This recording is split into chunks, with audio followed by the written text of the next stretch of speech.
Let's go to the next part here. Anomalies, paradoxes, inconsistencies. Let's just quickly define those so you know what they are. Abnormal. Who is an anomaly? Notice how I say that. Who is an anomaly in this world? So Proctor, as a character, is an anomaly. So when you refer to Proctor in your essay, you can refer to him as an anomalous character. Did you notice what I just did there with the word as well? You don't have to always say anomaly. You can say anomalous, O-U-S at the end, to use it in a more diverse way. Paradox, paradoxical, paradoxically.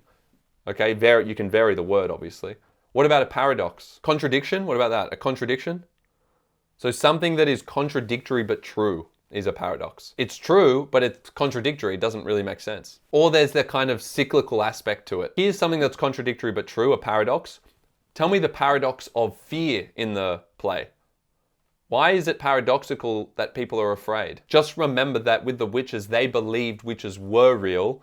It was obviously just a lie that none of those people were witches. So in their minds, witches were out there just as much as communists were out there in 1950s America, okay? So when you're saying there's a lie about witches, they're afraid about it. Yeah, and it's all premised on a lie. So because it's premised on a lie, the fear they have about witches actually further perpetuates, further continues that lie.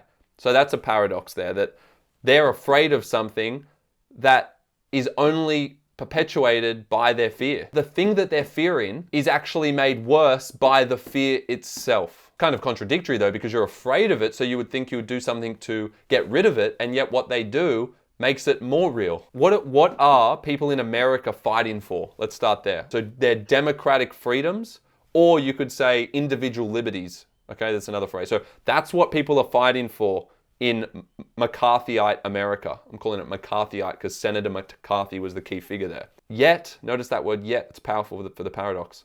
Yet, in fighting against communism, no one can think critically because everyone's in a hysteria trying to protect themselves.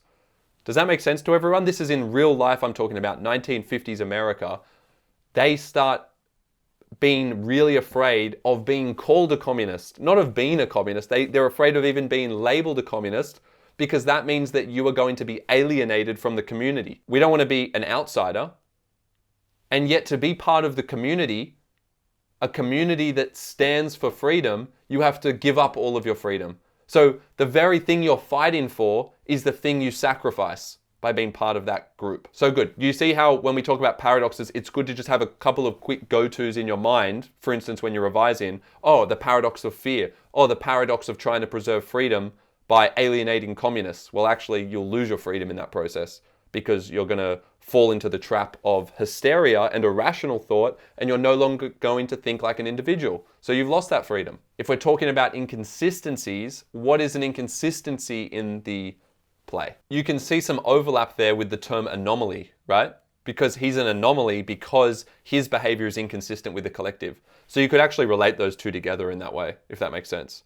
So because he stands out from the collective, because he fights against the system of lies, and he actually refuses to lie and confess to witchcraft because he knows it's not true, he basically dies for that purpose. So that's inconsistent with what most of the collective are doing, right? Most of society would not do what he did. And 20 people in real life actually died. Does everyone understand that? In real life. In the 1600s. So this is based on a true moment of history. You could also say that a lot of Proctor's struggle, does everyone remember that initially he doesn't want to go to Salem to confront the court and the people of Salem? He knows that everyone's losing their mind and he's saying, what's going on? He's like the voice of reason. He's like, how are people being called witches over nothing?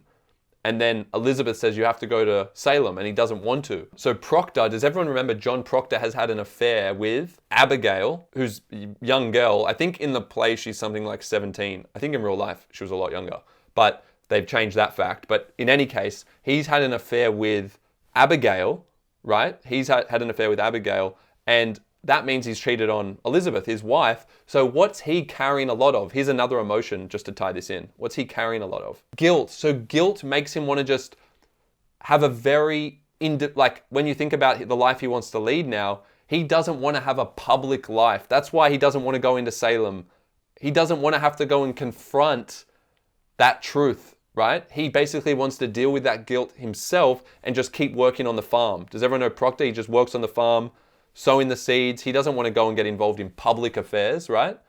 Because he's basically hiding, or he's struggling to deal with his own guilt for his past, and that weighs him down. So do you see an inconsistency between the integrity of his character, right, and the guilt that actually prevents him from confronting Salem initially? So there's, earlier on in the play, the struggle for him is guilt versus taking that responsibility in light of public scrutiny. Does everyone understand that? Public scrutiny. He doesn't want to be in the public light because he's dealing with his private guilt of an affair.